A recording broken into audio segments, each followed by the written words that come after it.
মহিলা সমাজক সুৰক্ষিত কৰিছে।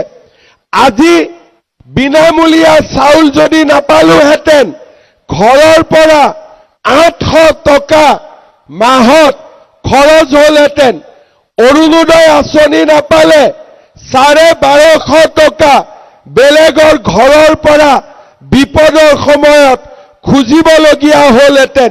ৰেচন কাৰ্ডখন নাথাকিলে বেমাৰৰ সময়ত মানুহৰ পৰা টকা ধাৰ ল'বলগীয়া হ'লহেঁতেন।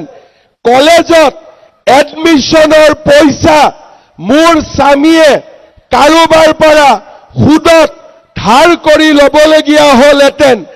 আৰু নিযুত মইনা আঁচনি নাথাকিলে হাজাৰ হাজাৰ ছোৱালীয়ে আধাতে পঢ়া শেষ কৰিবলগীয়া হ'লহেঁতেন।